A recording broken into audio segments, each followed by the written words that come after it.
Hello and welcome to PFF Fantasy Football Podcast, quarterback edition. I'm Ian Hartitz. Joining me is two PFF employees, Dwain "The Rock" McFarland and resident preseason / rankings expert Nathan Jahnke. Dwain, how are you? I'm good, man. Anytime we get to have Nathan on, and it's not like him, beating me in a draft. Like, so today we just get to talk. Like, I don't have to worry about him beating me in an underdog draft. So, I consider it's a win, Ian. It's a win. Great day to be great. Nate, how are you, my friend? I'm doing well. We are so close to the season, so now it's just busy with everything all of the time now that everyone's getting to do their fantasy drafts. Injuries are popping up. Dwain, I was telling Nate this for a show. I can't lose the Tim Patrick and Rondale Moore takes on injury. I don't know what I'm going to do. Like, if it doesn't work out, it doesn't work out. If it wasn't meant to be, it wasn't meant to be. I can't have both these guys just not play this year. I don't want to overreact to the undisclosed injury with Rondale Moore, but what the hell is an undisclosed injury tag? Just tell us what the damn thing is. We know Zach Ertz has a calf issue. Is it a hangnail or is the guy's arm about to be amputated? Like, come on, Dwayne. I know what it is. It's the thing that makes us all go change our ranks just so we have to change them back again in 45 minutes. the Damian Pierce, Monday he's the starter. Tuesday Marlon Mack gets cut. Wednesday Marlon Mack gets re-signed to practice squad. Like, that is just peak fantasy football right there. But I love how I start a quarterback episode off with some wide receiver and running back talk. We are here to quickly go through the quarterback position, set you guys up for final draft weekend, and just get a good look at the overall landscape, as we are about to enter week one. So, fellas, to start things off, general strategy tips. Want to look at regular redraft, superflex, and auction. Have gotten some questions from the lovely listeners about those sort of formats. So, Dwayne, we've done a number of these one quarterback redrafts together. It seems like our base strategy here: wait till round 5 or 6. Don't get Josh Allen early. Don't get Joe Burrow early. Don't need to be looking at those guys. Jalen Hurts, Kyler Murray, rounds 5, usually more like round 6. If not, don't be afraid to play the waiting game. Yeah, I mean, and you're just basically reading that tier. Kyler Murray, Jalen Hurts. You can throw Lamar Jackson, like he typically goes the first out of those trio. But essentially what you're looking for, and again, here's why, just really quickly. So over the last, if you look at the last 10 years worth of data, over like the last 4, the number 1 quarterback has been outscoring the number 12 quarterback by more and more. And like the QB 15, so if you really wait, by even more than that. But if you just look at it, QB 1 versus QB 6, because of the pool of dual threat quarterbacks we have, it's really not that different. So all you're trying to do is not take Josh Allen, let someone else use that pick, right? You're going to spend that. You're not going to use that opportunity cost, right? You're going to use that on a running back. You're going to use it on a receiver. It could be Kyle Pitts, whatever you want. Doesn't matter. You take the spot you want. And then you just want to make sure you get one of these guys to basically offset what Josh Allen's going to do. Josh Allen's probably still going to be the QB1, but if he's only outscoring your player by 1 or 2 points, that's fine. What you don't want to be, is getting outscored, 5-10 points a game by Josh Allen. The other part of it is just where the tiers get flat, right? At running back and receiver. So that's really the spot where it starts to happen. I think round 6 is the sweet spot. If you want to start it in round 5, but I think we've gotten more comfortable with a lot of guys in round 5. So typically round 6 where I pull the trigger, and sometimes I can even let it go to round 7, depending on how many of those guys are available when you pick and where you are on the board.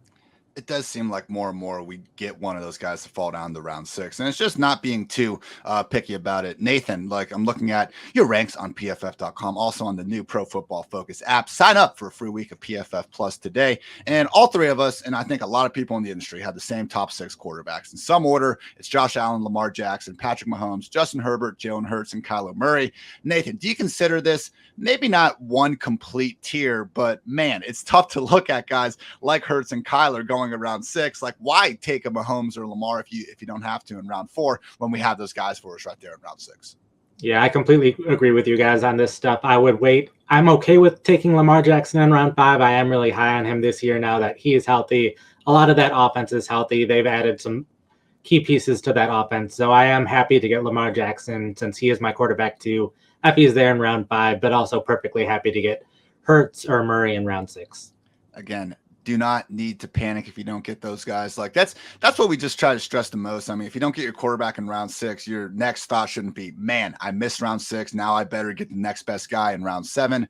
Wait, chill. You're going to have Kirk Cousins, Matthew Stafford, Derek Carr, even Justin Fields going deep into the double-digit rounds potentially. There will be value for you, particularly at quarterback. With that said, though, that's one quarterback. It's redraft. Guys, let's talk a little Superflex here. For those that don't know, Superflex, 2-quarterback format. You are allowed to play another quarterback in your Superflex, and just because of the way the scoring works out, you're going to want to do that 9 times out of 10. I have I wouldn't call it a privilege, but, I've done a Superflex draft before. I've gotten to my pick, 108 or something, and I've said, you know what, this okay quarterback would be cool, but Jonathan Taylor would be a lot cooler. And then I get to round 2, and it's like, wow, CeeDee Lamb or Devontae Adams, like I can get this great wide receiver here as well. Dwain, it looks great for a second, and then you actually look at your roster at the end of the day and you go, why the hell did I just, fade quarterback in the first 2 rounds? In a super flex league, I'm going to lose every freaking game I have on this schedule. I don't think you need to do the first 2 rounds at quarterback, but really, I think in the first 3 rounds, if you don't have 2 quarterbacks by the end of the first 3 rounds, your back's going to be up against the wall a bit. Yeah, typically I'm trying to get 2 in the first 3 rounds. You don't have to do it because in a Superflex, it is weird. Sometimes like a crazy value will fall to you. Like I've been in Superflex drafts where Jonathan Taylor fell to pick 11. So it's like, you got to be okay with that. Okay, fine. I'm going to go ahead and take Jonathan Taylor. Then I'm going to turn around whoever it is, Russell Wilson, Tom Brady, you're taking in round 2. That's typically someone that's available there. And then in round 3, coming back, you may even, or you might be, depending on your draft position, you may be able to wait till round 4 and maybe get a little more aggressive on somebody like a Justin Fields or someone like that, Ian, that we've talked about with upside. But yeah, I typically want to come away with 2 out of 3, but I don't want to totally close myself off, to taking a value if it falls in my lap in a Superflex. Nathan, similar sentiment. Again, looking at your rankings right now, you do still have, some guys infiltrating the top 8, top 10 or so. I mean, Jonathan Taylor, Cooper Kupp. Not saying you can't take one of those guys round 1s, but we've tried to play the 0 QB game in Superflex before, and it just doesn't go pretty. Yeah, I definitely agree. You want 2 quarterbacks in the first 3 rounds, and it really depends on like how many people are in your league, know your league. I've been in some Superflexes where just quarterbacks are all round 1. Plenty in round 2, and some where a lot of people wait because they see Jonathan Taylor, Cooper Kupp, and I'm like, I'm going to get that guy. So definitely know who's in your league, know who they're drafting to get that strategy. But best case scenario, if you can get 2 quarterbacks out of the top 15, then you're going to put yourself in really good shape.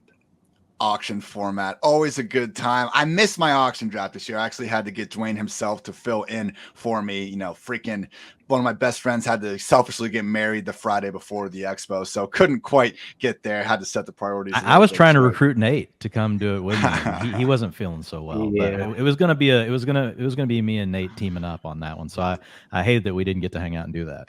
So I don't want to come across here just trying to, be all high and mighty, acting like I know everything there is to know about auction drafts. I will say, having done a handful over the last few years, Dwain, and again, you're the one probably with the most recent experience with this. I just feel like the important thing in these auction drafts, man, everyone's so ready to go. Like it's auction. You got your auctioneer up there yelling, it's a big room. You want to kind of make a statement early. I think if you could honestly just let the first 5-10 picks go by and not really do anything, you might be better off at the end because people just want to bid things up so much early. So for me at quarterback and just auction strategy in general, man, I like to wait a little bit because I just think that I think we're naturally going to see the guys that are basically bid first. Those guys are probably going to end up having salaries and price tags that are going far higher than players that could very well be ranked pretty close to them. But that's just, naturally going to happen because as we get deeper into the draft, there's less money to spend. Yeah, I mean, I kind of just treat it, honestly, a lot of the way I think about auction is just think about the way your snake drafts go, right? And basically what the round values are on these players, and then how much salary cap you have, and you're just essentially dividing. If you've got to start like 15 roster spots, you've got $200, what your average is per player. And then I typically, like, if it's a league that has a lot of flex players, I try to spend 20% or less, right, as my max on a player. If it's a shallower league where you don't have a bunch of flex, maybe you just have 2 running backs, 2 receivers, a tight end, a kicker, a quarterback, maybe 1 flex, then you can spend more, right? A little bit more on your starters. So you just have to adapt. But as far as like the way that I handle the quarterbacks, it's similar. Like I'm really targeting one of the quarterbacks we talked about. So I want Lamar Jackson. I want Kyler Murray. I want Jalen Hurts. If I can't get one of them, I'm willing to go after Trey Lance. If I miss on them, my backup plan is Tom Brady. My backup plan, is one of the other guys that we talked about. So to your point, like a lot of times there will be higher spending early, but you have to be careful. And like Nathan said a minute ago, you got to know your league. Sometimes I've also, seen people get stuck, right, just shopping for value, right? And then the value doesn't work out. So one thing, and if you folks don't follow Drew Davenport on Twitter. He's awesome. He puts out so much great auction content. Honestly, everything I learn, most of it's from learning from reading his stuff, because I don't do near as many auctions as he does. He spends all of his time thinking about it. And so you guys should check him out over on Twitter. But whenever I'm thinking about like quarterbacks or whatever position, like one strategy is like, you don't want to be getting the last player in the tier, right? Because that will sometimes drive up, the price of that last player. So one strategy you can do, maybe a couple quarterbacks go, and then you go ahead and pop the top on a tier. You don't have to get the player, but you're just getting a feel for like, what's their price going to be? Then you start calculating, okay, what are the rest of the players in this tier? Are they going to be similar? But then kind of the bar's already been set, and you've kind of got an idea of what it's going to look like in your league. And then basically I'll just get in on every one of those quarterbacks until I get one of the four for less than what I really wanted them. That's the hope. You may not get one of them. You may have to still pivot, but that's kind of the way I think about handling really all my positions in my tiers, but specifically quarterback. You say in the middle of that, no more than 20% any one player. That's your general rule of thumb. If there's a lot of that's in a league where you got one quarterback, two running backs, three wide receivers and three flex, like at the Kings Classic out, in Canton, that's what it was. So like in a league like that, man, you can't spend 25% on one of your players, or your flex players are going to be terrible. Yeah. And like if you can get three solid players in the flex by spending a little bit less on your top end of your roster, you're going to be better off. And honestly, that's one way where auctions, if you're thinking ahead and you're really mapping out the way you're going to spend, you can actually do a lot better job than what you would do, in a snake draft, because you're not just left to who's available to you at your pick, right? But you're really strategizing. I'm going to spend a little. I'm not going to go after CMC. I'm not going to, obviously you see what they go for, but you're not going to blow, all your money on those players. But whenever you get down, you're going to look down at your flex players, and you're going to have a lot of guys that are ranked inside, maybe your top 100, where other people just have some stars, and then they have total scrubs that they have no idea if they're going to get anything out of on those flex spots. So it really does depend on the format. Definitely depends on the format. And do you change that 20% across position? Just, running backs, wide receivers, maybe a little more likely to pay up? I never spend that much on quarterback. No. Okay. Yeah. Makes sense. Yeah. Typically quarterback, like in a league like that, is probably 5% is my max, but it's got to be somebody I really like, to even get to that. Well, I'm happy we got a nice little primer on auctions from Drew on behalf of Dwain here. Nathan, anything else to add about auction format? Thanks, Drew. Yeah, just the one thing with quarterbacks this year is there are at least 12 quarterbacks that you can be comfortable starting with this year. Aaron Rodgers, Tom Brady, Dak Prescott, Russell Wilson, Matthew Stafford. One of those quarterbacks is going to be a backup to someone. So if you don't end up with one of those top 6 quarterbacks, I would definitely just keep waiting, let everyone else get their quarterback, and then you can get your quarterback after everyone else has already spent on theirs. Unless you're in some of these drafts, Dwain and I have seen at FFPC where we got dudes doubling up as we're just hoping for someone to come back through. But no, that is a great point. And, it is tough to assume rational drafting, from the entire league. And you guys, if it's a home league, especially, you guys definitely know the source of people in there that might be doing irrational things. But it is a great point at a minimum to look ahead on the tiers. And it's something that Dwain especially does a great job while we're drafting, like see who has quarterbacks, who doesn't have quarterbacks. That should help, only make your decision making that much stronger as you're trying to decide whether or not to wait on someone. So got some of the general strategy tips out of the way. Good job, gentlemen. Now let's get to a few more player specific things. Again, August 31st here. Regular season is 8 days away. We got a fun little thing going to PFF general Slack chat where, every day we got a new former NFL player with the jersey number there. So it was Mark Brunell with the Jaguars showing out today. But fellas, Dwain, starting with you, the single cheapest quarterback that you would feel comfortable starting in week 1. And why is it Justin Fields? Come on.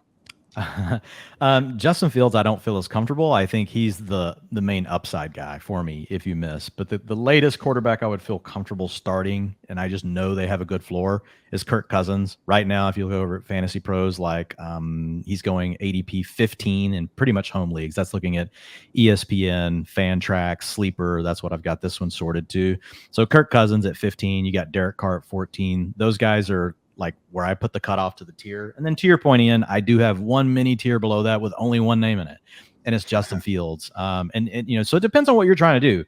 If you're really trying to swing for the upside and you want it, because we know, like if a quarterback rushes for 750 yards, which Fields, that could be in his wheelhouse. Like if you do that, you're pretty much a lock to finish as a top 10 quarterback, right? And then if he does anything on top of that, he gives you top 6 upside.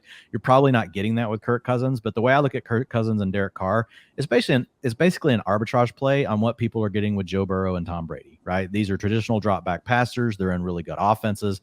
If you look at Derek Carr and the Raiders, they're going to have to throw the ball all the time. 56% of the matchups in the AFC and NFC West are scheduled to go over 50 points, by far the most across any two divisions in football. And we know they've got Devontae Adams, you got Hunter Renfrow, you've got Darren Waller, hopefully about to get some more money. I know your favorite, Ian, Amir Abdullah. You can't underrate Amir Abdullah out of the backfield. Never. No. Yeah, so I like those guys. I think potentially with one of those, you get lucky, right? And you have a year where maybe you get, a 5,000-yard passing season. Maybe you get close to 40 touchdowns with the upgrades that you've got with Carr.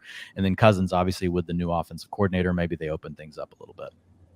Carr and Cousins going over 50 picks past Joe Burrow in terms of overall draft position. To me, those do stand out as the guys that you definitely feel the best about having there. Justin Fields, yes, I do think that rushing upside is tough to ignore. And just by, saying the late round quarterback of the year, someone regularly going outside the top 100 picks, I do think Fields certainly makes a lot of sense there. I will say when I do have, when I got to put my money where my mouth is, if I am going with Justin Fields as my first quarterback off the board, I'm usually still even looking for someone potentially like a Jameis, or hopefully more ideally, Justin Fields is one that falls and you already have a Derek Carr or Kirk Cousins there. So another point though, maybe don't take a Jameis because he might just be on the waiver wire anyway. Nathan, where do you kind of draw a line here? I heard you say before that there's 10 quarterbacks that you kind of feel comfortable starting. So really, are you prioritizing getting to, the Aaron Rodgers, Russell Wilsons of the world well ahead of someone like Cousins and Carr? Yeah, I'd say there's at least the 12. I'd say 13, but Kirk Cousins I'm very happy with, and Justin Fields even. Last year, the last 4 games that he both started and finished, he was a top 10 fantasy quarterback. So we figured things out as the season went on. I know he doesn't have the wide receivers, but as long as he has the rushing, he's going to be fine in a fantasy perspective.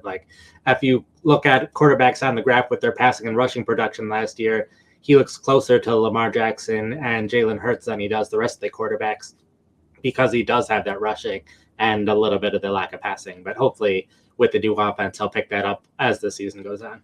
We just unironically touted Taysom Hill as a great streamer for 2 straight years playing quarterback. This dude can barely, throw a football 40 yards seemingly. Can we just get behind Justin Fields a little bit here in the late rounds, everyone? We've seen he doesn't have the same grit that Taysom Hill does. Come on, man. can't quite put my finger can't on quantify it. The grit, man. Yeah, I can't quite figure out why. All right, with that in mind, though, guys, the quarterback outside the top 6, again, the consensus top 6, Allen, Mahomes, Herbert, Jackson, Murray, Jalen Hurts. If someone tells you that they're like, oh my God, this is the year of Jalen Hurts, okay, thank you. I'm not sure if there's a single person in the industry really disagreeing with that. But the quarterback outside the top 6, you realistically think can finish in the top 3. Curveball, Nathan, you're up first.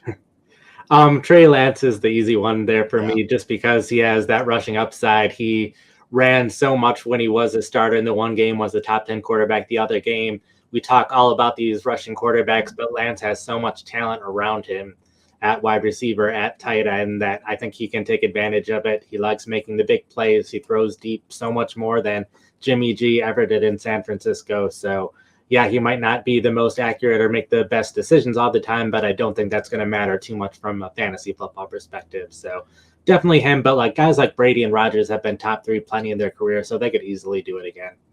Dwain, I think I saw was Underdog Fantasy's Hayden Winks bring up the point where if Trey Lance, if he wasn't going to work out and he was just going to bust on his own, okay, the pick was going to be a waste anyway. Now that Jimmy G's there, if he gets benched instead of just sucking, does it really make that big of a difference? I don't know. I'm still wrapping my mind around the take. I guess I think it does. It does matter, because the rushing is all we care about. Tim Tebow sucked and he scored a lot of fantasy points. Taysom Hill sucked. He scored a lot of fantasy points. The benching concern, I get it. It changes, but the upside remains the same. Just like what Nathan's talking about, the clear pick for me would be Trey Lance because of the reasons we talked about with rushing, just like what we talked about with Fields. But he's got Deebo Samuel. He's got George Kittle. He's got Brandon Ayuk. If he somehow does take a step forward in the passing game, and again, NFC West is going to have to play in a lot of shootout games. 49ers want to play slow. I don't know that they'll be able to play as slow this year with all the good quarterbacks that they're going to have to play. I mean, there's a chance like he goes nuclear, right? There's a chance that he's got QB1 overall in his range of outcomes. Look, nobody's saying that he's going to get there more times than Josh Allen, folks. Like, as you say, Ian, if we ran the simulation 100 times, maybe one time Trey Lance gets there and Josh Allen probably gets there like 30 times. So it's a situation where Trey Lance is my number one. And then but just some of the other guys Nathan hit on. Look, I mean, Tom Brady was number 2 last year. Okay. I mean, and I know Chris Godwin's going to start slow, but they added Julio at least. Russell Gage is going to help take over for Antonio Brown. Another guy is Russell Wilson.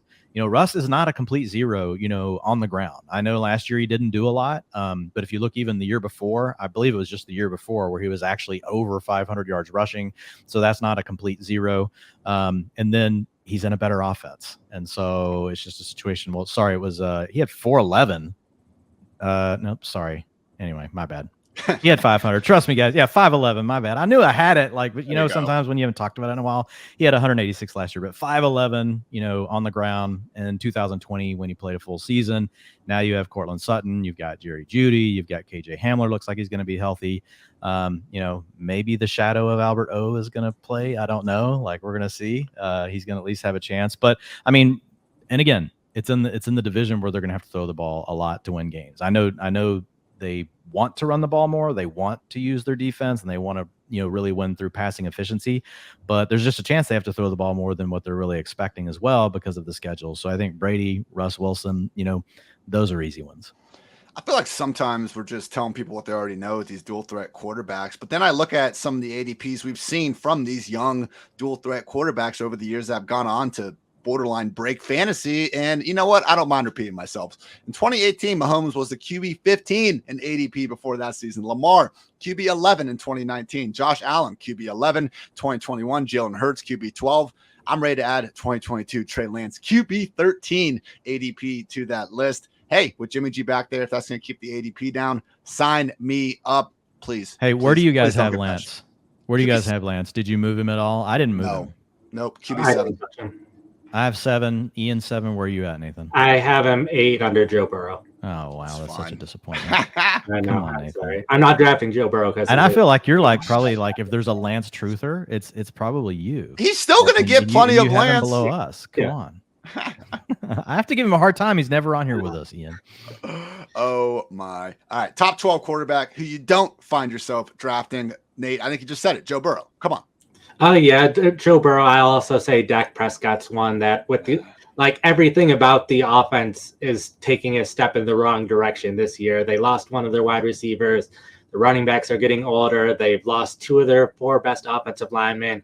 Another one of those 4 just got hurt and is out for a significant period of time. And all they've done is replace them with in-house people. They added a couple people through the draft here and there, but everything about the offense looks like it's going to be worse than it was before. So, I still have him in the top 12, but I haven't been drafting much of him. I was memeing on Twitter, trying to be funny, with all my internet friends that I've never met or anything. But okay, it was like the Nathan for you meme. Like, I hope you're hungry for nothing. Like, that's what the Cowboys did for Dak Prescott in this offense this year. The offensive line is worse. They did not replace Amari Cooper. Michael Gallup is hurt. You couldn't even go get Malik freaking Turner, who the 49ers decided to waive. Do anything. Please. Noah Brown is your number 2, unironically a number 2 wide receiver for the Cowboys. And I can't wrap my freaking head around it, man. The Browns and then the Raiders and then the Cowboys. These are the only 3 teams with over 18 million effective cap space. The Browns is a little bit wonky because of the Watson, what they're doing year 1 of the contract. I understand there's some opportunities down the road and guys are going to have to pay and stuff. That's what Cowboys fans always love to yell at me when I complain about this. But I don't know. Next year is also the first year they can even think about getting out of the Zeke contract. So I don't know, man. Hey, credit to Jerry and company. They continue to be, number 1 in the whole making money thing, which I guess you could argue is the goal. But I think this season's setting up for McCarthy and Dak to be scapegoats when it's unfortunate that they weren't exactly put in that good of a position to succeed. Dwain, are you with Nate on the Burrow and Dak top 12? Not complete fades, but we certainly haven't been drafting much of them. Well, the big thing for Burrow is just what you mentioned earlier. He's going pick 56 right now, based on ADP, and you get Tom Brady 83. So they're right next to each other. I find you want to put Joe Burrow one slot ahead of Tom Brady. I don't disagree with that, but I'm definitely not taking Joe Burrow 30 picks earlier, even if I draft Jamar Chase in the first round and there's a fire. Like, I'm still not drafting Joe Burrow there. And Dak, we've talked about him. I've already moved him out of my top 12 for the same reasons that Nate talked about. I moved him into technically my tier 2A, so I don't even have him as a tier 1 quarterback this year. I still like him. Like, he's in the same tier, though, with Kirk Cousins, with Derek Carr, the other guys. And then I would say the one other one that's similar is Aaron Rodgers. Aaron Rodgers, we just don't know. Like, yeah, we've seen him for brief stints without Devontae Adams. We've not seen him for a whole season without Devontae Adams. And as much as we all love Aaron Jones and we all hate Alan Lazard. Sorry, I'm speaking for you guys. But I feel comfortable doing it just because I hate him so much. Anyway, so like with Rodgers, it's the same thing. And he's still going QB 10, which is kind of surprising. So to me, I have those guys all grouped together below technically what I would call my tier 1 quarterback. So really don't get many of those unless they fall past ADP, and I miss on one of my targets in the middle rounds that have that dual threat capability. Cannot stress enough. Again, we're drawing that line. Cousins, Carr, Justin Fields. You don't need to draft anyone after that in one quarterback redraft league. So you're going to have time before your bye week to get someone that's going to be able to fill that spot perfectly fine. There's no need to keep a roster spot. Like, get a running back, get a wide receiver, get someone who has a true chance to boom in value instead of a quarterback that, again, because you have already drafted one of these guys, just does not have a good chance of really making that leap. And again, after Fields, none of these guys, maybe Trevor Lawrence, like we've seen a little bit of Tua hype. I don't want to completely shit on everyone that thinks that one of these guys can break out, but there's a reason why there's a pretty firm line there at the QB 16, QB 17 mark. We're just not seeing the same archetypes at available that late in the draft. Fellas, had a few specific questions, but we touched on them because we're just going around the round, and it continues to be a great day to be great. Dwain, any final words for people that have their draft this weekend? They're looking to ace the quarterback position. Maybe, hey, if you want to give strategy advice, that's fine. If you just want to try to get some positive vibes going, that's fine, man. The floor is yours. Yeah, I think the biggest thing is just realize that you can be patient. Just don't force anything. Like, there's so many outs. Like, it's like, okay, door number 1's closed. There's door number 2, door number 3, door number 4. Like, it's really hard to get cut off. And one thing that I do hear a lot, and this kind of goes back to the know your league thing. People will come ask, they'll be like, well, what if I'm in a league and it's a 1 QB league where all the quarterbacks just go early? Like, I got to take one. And my thought is, no, actually it's the opposite. If they're going to do that and they're going to let all of these, even more valuable running backs, receivers, and tight ends that shouldn't be available, in your draft, maybe in round 3, round 4, the way to defeat those, opponents is to just pound them at those other positions, right? And you're just picking up so many points. And then they're going to switch over to the skill positions. And later, guess what? They're going to be off of quarterback for a while, and you're just going to sit back and wait. And then finally, maybe one of them takes their second quarterback, even if you wait that late, and then you scoop up your quarterback. So even in that kind of scenario, actually the wrong thing to do is to follow, right? If everybody starts taking quarterbacks in a 1 QB league, folks in Superflex already talked about it. If everybody starts taking quarterbacks, you better get your 2.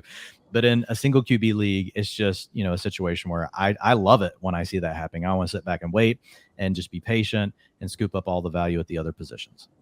Don't be afraid to ask if it is Superflex. I'm still dying when Dwain, we had Rich Rebar on here, and I was like, Rich, you went Jonathan Taylor 1-on-1 in our Superflex today. Like, what was the reasoning behind that? And he's like, yeah, the reasoning was I didn't know it was a Superflex draft. So even if that helps one person, make sure to check out those league rules. Nathan, any final quarterback thoughts for our lovely listeners? Yeah, I agree with Dwain. And the last thing I'll say, since I don't think we hyped up Jalen Hurts enough here, as Jalen Hurts, I think he's going to do really well this season. I think they're going to pass a lot more. They have enough good weapons this year, unlike last year, with having A.J. Brown at number 1 and being able to push everyone down a spot on the receiving depth chart. I think that'll work wonders for him. They have a great offensive line, and he's going to run all the time. So I could see him having a huge year. So if you can get him in round 6, you can be very happy about that. Reigning QB 6 in fantasy points per game, reigning QB 9 overall. Jalen freaking Hurts. He's not going anywhere. If anything, should only be better. Dynasty, we'll see. Maybe it's going to be fantastic, at least for the year 2022. All wheels up for Jalen Hurts. Thank you, guys, as always, for tuning in to PFF Fantasy Football Podcast. This has been our quarterback preview. We'll be right back with running backs, wide receivers, and tight ends to follow. And as always, plenty of goodness on PFF.com. If you guys have more questions, more ranking, just predicaments, start sits, anything of that nature, please check out the new PFF app, available Apple Store, Spotify, wherever the hell you go to download apps in the year 2022. Nathan, Dwain, Kevin Cole, all of our rankings continuously updated throughout the week and will be throughout the season. Loads of cool stuff. Like just basically taking the premium tools that you guys already come to PFF for, organizing them, making them look pretty, making them actionable, and giving you the one-stop shop for all things fantasy football. So make sure you guys check that out. And hey, if you like it and want to leave a review, go ahead. Be truthful. Be true to yourself. But, you know, if you're feeling it, then that's cool, too. So for Dwain, for Nathan, I'm Ian. Thanks so much for tuning in to PFF Fantasy Football Podcast. And until next time, take care, everybody.